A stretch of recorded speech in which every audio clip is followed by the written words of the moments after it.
অমর একুশে বইমেলা প্রাঙ্গণ থেকে আপনাদের সবাইকে শুভেচ্ছা জানাচ্ছি আমি ইকবাল খন্দকার। শুরু করছি আমাদের প্রতিদিনকার আয়োজন আলোঘর প্রকাশনা বইমেলা প্রতিদিন। আশা করছি সবাই ভালো আছেন, সুস্থ আছেন। আশা করছি আগামী কিছুটা সময় আমাদের সঙ্গেই থাকবেন। দর্শক, এই অনুষ্ঠানে আমরা লেখকদের সঙ্গে কথা বলি, প্রকাশকদের সঙ্গে কথা বলি, পাঠকদের সঙ্গে কথা বলি, আর দিয়ে থাকি নতুন বইয়ের খোঁজ খবর। আজও এর ব্যতিক্রম হবে না। মূল আয়োজনে যাব, তার আগে জানিয়ে রাখি পুরো অনুষ্ঠানটি পৃষ্ঠপোষকতায় আছে আলোঘর প্রকাশনা, দিশা পরিচালিত একটি সামাজিক উদ্যোগ। দর্শক, চলুন তাহলে যাই মূল আয়োজনে।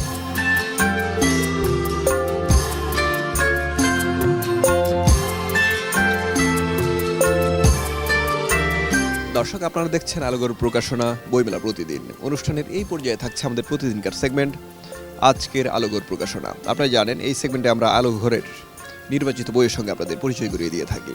আজ পরিচয় করিয়ে দেবো 5টি বিশেষ বইয়ের সঙ্গে। প্রথমে হাতে নিলাম যে বইটি, এই বইটির নাম অচেনা, তবে বইটির লেখকের নাম আমাদের চেনা, সৈয়দ শামসুল হক। চমৎকার প্রচ্ছদ, শৈল্পিক প্রচ্ছদ। বইটির প্রচ্ছদ শিল্পীর নাম শতাব্দী জাহিদ। বইটি আপনারা সংগ্রহ করতে পারেন, অচেনা। এবার হাতে নিলাম যে বইটি, এই বইটির নাম বৈষম্যবিহীন বাংলাদেশের সন্ধানে। মোহাম্মদ আব্দুল মজিদের লেখা এই বইটি বৈষম্যবিহীন বাংলাদেশের সন্ধানে। আমরা যে পরিবর্তিত বাংলাদেশকে পেয়েছি, নতুন বাংলাদেশকে পেয়েছি, সেখানে বৈষম্য থাকবে না সেই প্রত্যাশা আমাদের ছিল। সেই বৈষম্যবিহীন বাংলাদেশের কথাই এখানে লেখা আছে, বা সেই বাংলাদেশের সন্ধান করা হয়েছে মোহাম্মদ আব্দুল মজিদের লেখা এই বইয়ে। এবার হাতে নিলাম যে বইটি, এই বইটির লেখকের নামও আমাদের খুব চেনা, আমাদের খুব কাছের মানুষ, প্রিয় লেখক হাসনাত আব্দুল হাই। তার লেখা এই বইয়ের নাম কিংবদন্তির দিন। এবার হাতে নিলাম যে বইটি, এই বইটির নাম জোনাকিরা জলুক না। বইটির রচয়িতার নাম মনিরুস সালেহিন। জোনাকিরা জলুক না, মনিরুস সালেহিনের লেখা। এই বইটির প্রচ্ছদ এবং অলঙ্করণ করেছেন মোহাম্মদ ফখরুল ইসলাম। বইটি আপনারা সংগ্রহ করতে পারেন। সবশেষে হাতে নিলাম যে বইটি, এটি একটি সায়েন্স ফিকশন। শেখ আব্দুল হাকিমের লেখা এই বইটির নাম সবুজ সংক্রমণ এবং ললিতার প্রতি শ্রদ্ধা। দর্শক, শেষ করছি আজকের আলোঘর প্রকাশনা। আর এই যে বইগুলো, যেগুলোর পরিচিতি দিলাম, সেগুলো আপনারা বইমেলায় পাবেন আলোঘর প্রকাশনার 508, 509, 510 নম্বর স্টলে।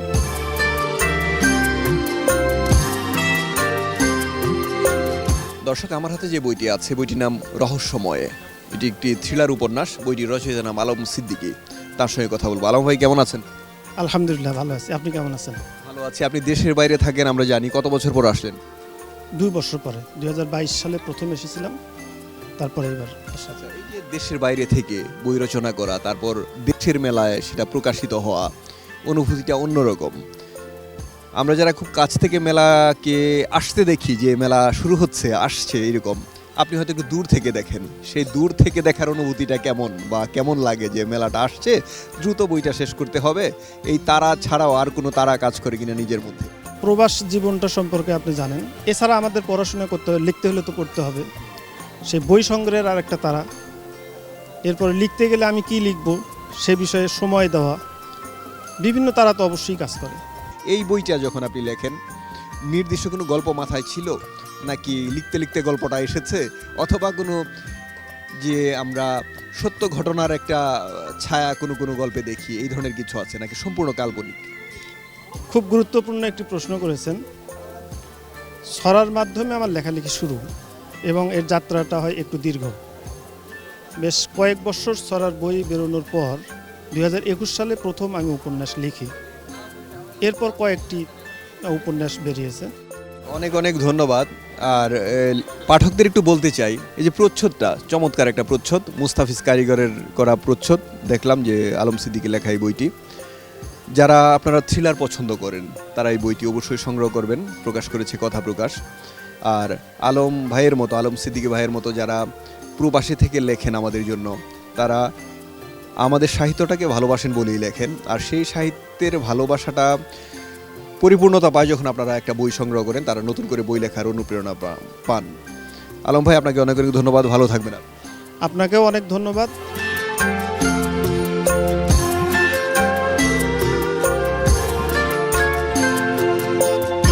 দর্শক, এখন আমি যার সঙ্গে কথা বলবো, তিনি একজন সংস্কৃতি কর্মী। তার নাম মাহমুদুল হাসান। হাসান ভাই, কেমন আছেন? জি, আমি ভালো আছি আলহামদুলিল্লাহ। আপনারা কেমন আছেন সবাই? ভালো আছি। আপনি সংস্কৃতি কর্মী, তারপরে আরও একটা পরিচয় আছে আবৃত্তি শিল্পী। একটু প্রথমে জানবো যে একজন আবৃত্তি শিল্পী যখন বইমেলায় আসেন তখন তিনি একটা আবৃত্তির বই খোঁজেন, অর্থাৎ বইমেলায় এসেও তিনি তার যে নেশাটা সেটা বাস্তবায়ন করার চেষ্টা করেন, অথবা কি কি উপকরণ পাওয়া যায় সেই চেষ্টাটা অব্যাহত রাখেন। বইমেলায় আবৃত্তির বই কেমন আছে বলে আপনি মনে করেন? বইমেলায় আমি আজকে আসলে প্রথম এলাম, কয়েকটা প্রকাশনায় গিয়ে দেখলাম যে ওদের দুটো তিনটে করে বই আমার চোখে পড়লো, তো সেগুলো আমার দেখে ভালো লাগলো, আমি উল্টেও দেখলাম কয়েকটা, তো তার মধ্যে কয়েকটা আমার সংগ্রহে আছে, যে কারণে আমি আজকে আর নিলাম না। আর আর দেখলাম হচ্ছে আপনার কবিতার বই কি আসলো, সাহিত্যের নতুন বই কি আসলো, এগুলো দেখলাম। তো দেখে আমার কিন্তু একটা বিষয় আজকে খুব ভালো লাগলো যে আজকে একটি কর্মদিবস, এই কর্মদিবসেও আমি ঢোকার সময় যে ভিড় এড়িয়ে আমি আসলাম, তো তাতে করে মনে হলো যে মানুষের মধ্যে একটা প্রাণ চাঞ্চল্য এই মেলাকে ঘিরে আছে, এবং মেলাকে ঘিরে হয়তো অনেকে অনেক কথা বাইরে বিভিন্ন ধরনের অপপ্রচার করার চেষ্টা করছে, কিন্তু আমার ধারণা যে মেলা কর্তৃপক্ষ যথাযথভাবেই মেলাটি আয়োজন করেছে, এবং এই মেলাটি সুন্দরভাবেই সমাপ্ত হবে আগামী যে 25 দিন আছে, সেই 25 দিন এই মেলা এর চেয়েও বেশি জমজমাট হবে বলে আমার মনে হচ্ছে আর কি। অনেক ধন্যবাদ হাসান ভাই, ভালো থাকবেন আপনি। দর্শক, আমরা কথা বলছিলাম আমাদের সংস্কৃতি কর্মীর সঙ্গে, তিনি বলছিলেন আমাদের কিছু সংকট, কিছুটা হতাশা, কিন্তু প্রত্যাশার কথা, আশার কথা, সেই আশা প্রত্যাশা পূরণ হবে সেই বিশ্বাস আমাদের আছে।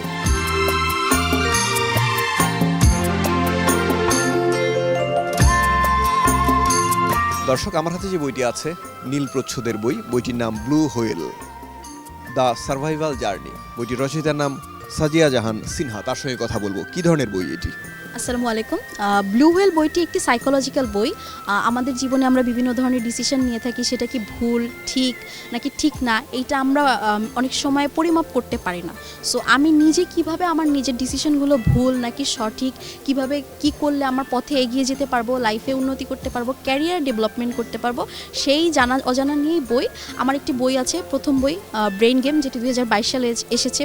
বইটির এবার 6th মুদ্রণ আসছে, ওইটার পরিপ্রেক্ষিতে এটা লেখা। এখানে সাইকোলজি, ক্যারিয়ার, তারপরে বিভিন্ন যে ভুলগুলো আমরা করি ইউনিভার্সিটি লাইফে বা স্কুল লাইফে, ওগুলো যেন আমরা ওভারকাম কিভাবে করতে পারি, ওই রিলেটেড লেখা আছে। প্রথম বইটা আপনি যেটা বললেন 6ষ্ঠ মুদ্রণে এসেছে, এটা তো বিপুল পরিমাণ পাঠকের কাছে গেছে, তারা একটা প্রতিক্রিয়া জানিয়েছে, তারপর আপনি উৎসাহ পেয়েছেন আরেকটা বই প্রকাশ করতে। তারা তো এই যে এত পরিমাণ বই তারা কিনেছে, ঘরে নিয়েছে, এটাই একটা বড় অনুপ্রেরণা। তবু সরাসরি কিছু বলেছে কিনা, আপনার লেখা নিয়ে তারা কোনো মন্তব্য করেছে কিনা যেটা আপনাকে অনুপ্রেরণা দিয়েছে, বা কি ধরনের মন্তব্য ছিল পাঠকের ওই বইটা সম্পর্কে? ওই বইটা সম্পর্কে আমি অনেক পজিটিভ ধারণাই পেয়েছি। এটা আমার 7ম বই। গত বছর একজন মেডিকেল স্টুডেন্ট আমার বইটা নিয়ে গিয়েছে, সে আমার সাথে ফেসবুকে যোগাযোগ করেছে। এরপর সে বলল, আপু কিভাবে কি আমি করতে পারি, আমি তো সেকেন্ড টাইম পরীক্ষা দিতে চাচ্ছি, আমার ফ্যামিলি হচ্ছে প্রথম টাইমেও খুশি, সেকেন্ড টাইমেও খুশি। আমি বললাম তুমি আগে পরীক্ষা দাও। ওনাকে একটু গাইডলাইন করলাম, মানে ছোট যেহেতু আমার থেকে অনেক, তো গাইডলাইন পাওয়ার পর সে হচ্ছে এই পরীক্ষাতেই মানে গুচ্ছতে চান্স পেলো, এবং সে হচ্ছে গিয়ে আমার বাকি বইগুলোও কিনে নিল। ধন্যবাদ আপনাকে। দর্শক, blue whale the survival journey, Sadia Jahan সিনহার এই বইটি প্রকাশ করেছে প্রকাশনার প্রতিষ্ঠান অন্বেষা। আপনার বইটি সংগ্রহ করবেন, আর লেখক যে বিষয়গুলো বলতে চেয়েছেন, যে বিষয়গুলো জানাতে চেয়েছেন, আশা করছি আপনি জানবেন এবং সমৃদ্ধ হবেন।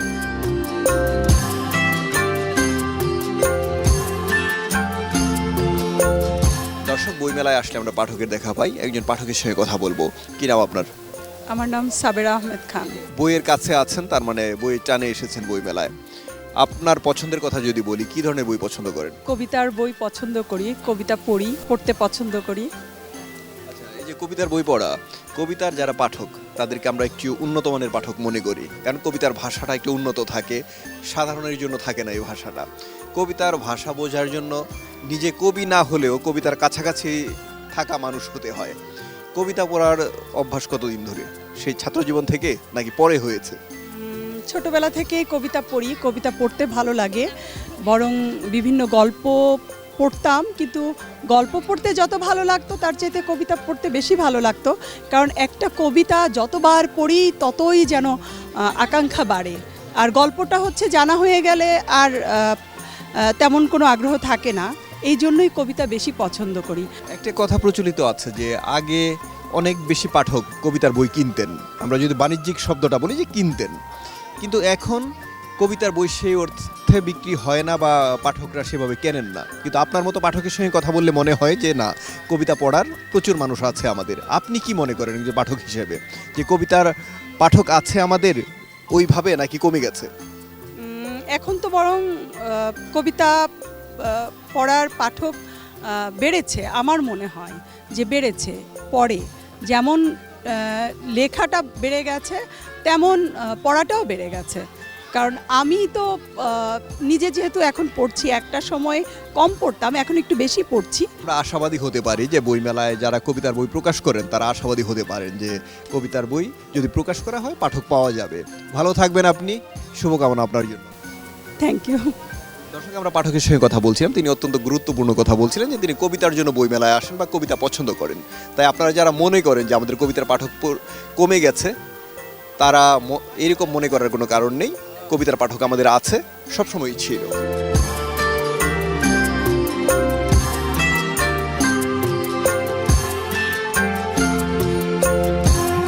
দর্শক, আমরা বইমেলার মাঠে আছি, আমরা বইয়ের সঙ্গে আছি, বইয়ের মানুষদের সঙ্গে আছি, আর আছি আলোঘর প্রকাশনা বইমেলা প্রতিদিন এই অনুষ্ঠানের এই পর্যায়ে ছোট একটা বিরতি নিয়ে নিচ্ছি। বিরতির পর আরও কিছু আয়োজন আছে, সেই পর্যন্ত আমাদের সঙ্গে থাকার অনুরোধ করছি। বিরতির পর আপনাদের আরও একবার শুভেচ্ছা জানাচ্ছি আমি ইকবাল খন্দকার। আপনারা দেখছেন আলোঘর প্রকাশনা বইমেলা প্রতিদিন। আমরা বইমেলার মাঠে আছি, বইয়ের মানুষদের সঙ্গে আছি, আরও কিছু আয়োজনের কথা বলছিলাম, চলুন সেগুলো উপভোগ করে আসি।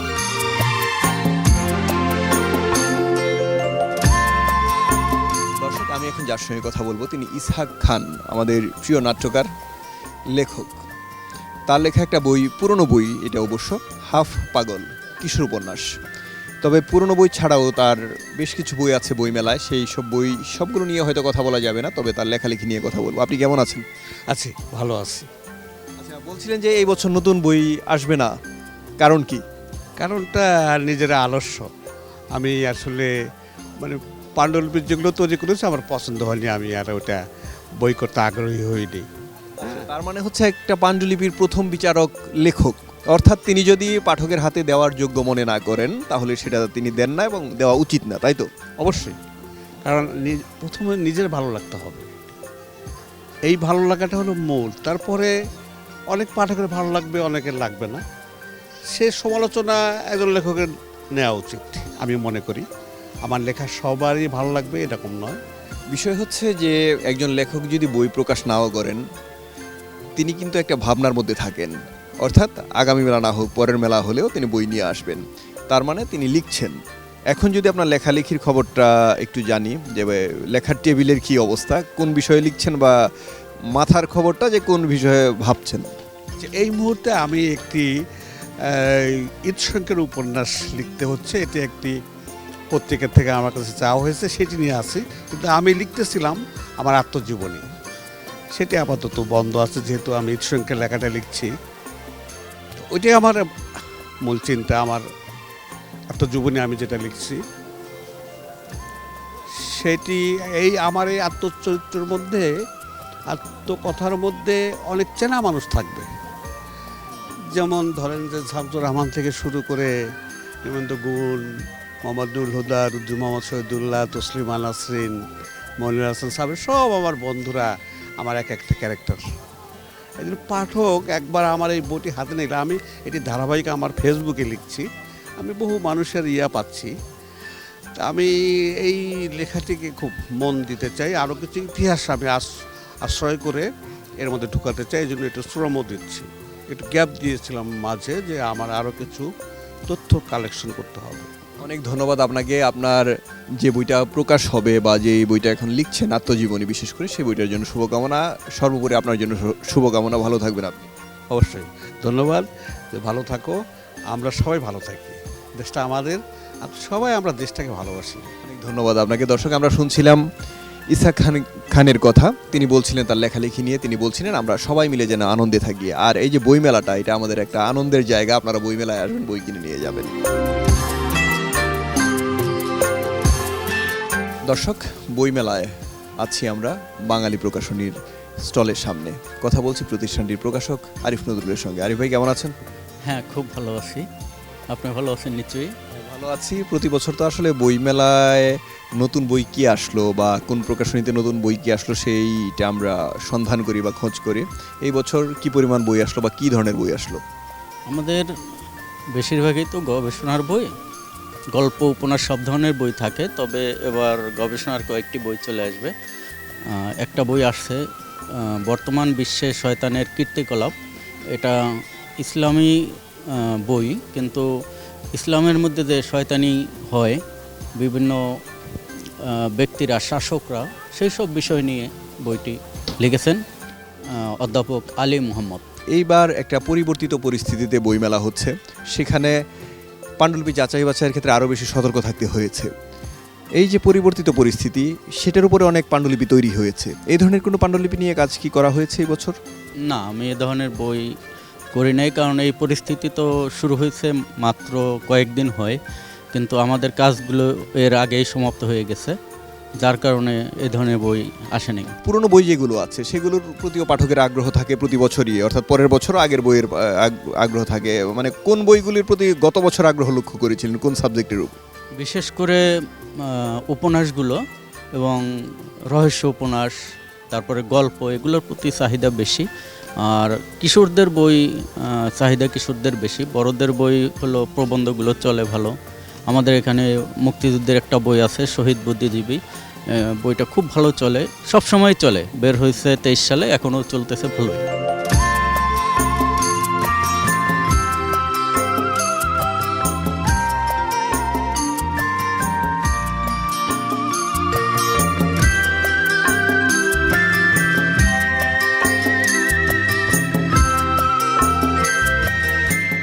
দর্শক, আমার হাতে যে বইটি আছে, বইটির নাম ঈর্ষা। বইটির রচয়িতার নাম সাফিকা জহুরা জেসি।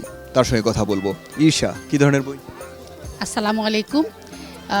মূলত প্রেম বিরহের লেখা বেশি, তবে সব রকমেরই লেখা পাবেন। প্রকৃতি নিয়ে আছে, দেশ নিয়ে আছে, মা বাবা পরিবার নিয়েও আছে। তবে আমাদের হৃদয়ের আবেগিক অনুভূতিগুলো এবং নারীর জীবনের যে উপলব্ধি, সেগুলো মূলত আমি বেশিরভাগ তুলে রাখি। লেখার বিষয় যখন নির্বাচন করা হয়, তখন নিজের একটা ইচ্ছে থাকে, প্রকাশকের ইচ্ছে থাকে, বা আপনার যারা পাঠক আছেন তাদের একটা ইচ্ছে থাকে। কাদের ইচ্ছে কতটুকু রাখার চেষ্টা করেছেন লেখায়? খুব সুন্দর একটা প্রশ্ন করেছেন।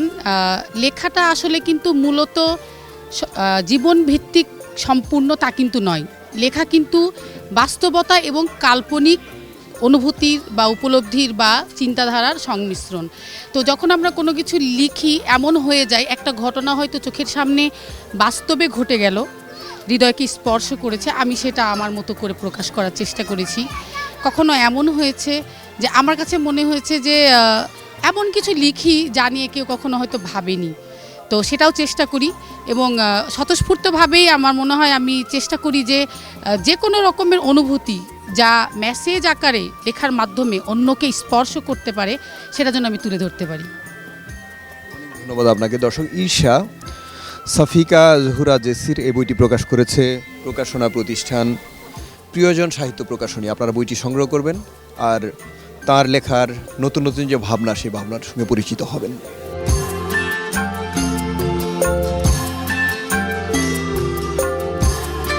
দর্শক, আমাদের পাঠকরা বইমেলায় শুধু একা আসেন না, সপরিবারে আসেন। একটা পরিবারের সঙ্গে কথা বলবো। প্রথমে ছোট পাঠক দিয়ে, কি নাম তোমার? সানায়া। কোন ক্লাসে পড়ো? আমি বাসায় পড়ছি। বাসায় পড়ছো? স্কুলে যাবা আস্তে আস্তে নাকি? হ্যাঁ। আচ্ছা, একটু কথা বলি আপনার সঙ্গে। আপনার সন্তান জানতে পেরেছি, এই যে সবাই মিলে বইমেলায় আসা, এটা একটা ঐতিহ্য আমাদের জন্য। আপনার কি নাম? মোহাম্মদ মোস্তফা। মুস্তফা ভাই। মুস্তফা ভাই, ওর বয়স কত? ওর বয়স 6 বছর। আপনি কি করেন? আমি বিজনেস করি। আচ্ছা, আপনার সঙ্গে একটু কথা বলি, এত দূরে থাকলে তো হবে না, একটু কাছে আসেন। কি নাম আপনার? সানাম। সানাম। তো এই যে বইমেলায় আসা, একাও আসা যায়, কিন্তু সবাই মিলে আসলে মনে হয় একটা পরিবার, বইমেলাটাকে মনে হয়। আপনি কি করেন এমনিতে? এখন কিছু করছি না, house wife, full time mother এখন। তার মানে হচ্ছে আপনার হাতে পড়ার সময় থাকে প্রচুর। এখন এই যে পড়ার সময় কেউ কাজে লাগান, কেউ কাজে লাগান না, আপনি কিভাবে কাজে লাগান? অর্থাৎ বই পড়ার কাজে লাগানো হয় কি না? আসলে এখন পুরোটাই বইয়ের জন্য ফোকাস করতে হয়, বাচ্চার জন্য, যেন ও বই পড়াটা শিখে বইয়ের প্রতি আগ্রহ থাকে, সেই জন্যই এই চেষ্টাটা করা। তার হাতে যখন বই থাকে, ওর জন্য ভালো হয় যে বইটা এইভাবে পড়তে হয় বা পড়া উচিত। এখন আপনিও তো তার জন্য আদর্শ, যে আপনি বই পড়েন কিনা সেটা দেখে। এখন আপনি বই পড়েন কিনা, কতটা পড়েন? আমার অ্যাকচুয়ালি বই পড়ার মতো সময় সুযোগটা হয়ে ওঠে না। আমি আর্লি মর্নিং লেট নাইট পর্যন্ত আমার বিজিই থাকতে হয়। আসলে সেই দোষটা থেকে বাঁচতে এসেছেন উনি। আজকে আমাদের অ্যানিভার্সারি, উনি সময় দিতে পারেন না, তো আজকে এক ঢিলে কয়েক পাখি কভার করার জন্য। না, তবে আমরা সেটাকে ইতিবাচক হিসেবেই দেখছি। অন্য যে কোনো জায়গায় যেতে পারতেন, বইমেলায় এসেছেন, সেটাই বড় বিষয়। ওর সঙ্গে আরেকটু কথা বলে শেষ করি আমরা। বাবু, তো বই তো এখন মনে হয় কেননি, বই তো ও কিনা। আচ্ছা, তোমার কি ধরনের বই পছন্দ, ভূত নাকি অন্য কিছু? অন্য কিছু। কি? অ্যাস্ট্রোনট। আচ্ছা আচ্ছা, তবে বইমেলায় কিন্তু তোমার আব্বু আম্মুকে ধরে নিয়ে আরও কয়েকদিন চলে আসবে, কারণ পুরো মাস জুড়ে কিন্তু বইমেলা চলবে। আরও আসবে না? আসবো। দর্শক, আমরা একটা পরিবারের সঙ্গে কথা বললাম, তারা বললেন তাদের পছন্দের কথা, তারা বললেন বইমুখিতার কথা। আর যে শিশু পাঠক আমাদের, সে বইমেলায় এসেছে, আরও আসবে। আপনি আপনার শিশু পাঠককে নিয়ে বইমেলায় চলে আসবেন, বই কিনে নিয়ে যাবেন।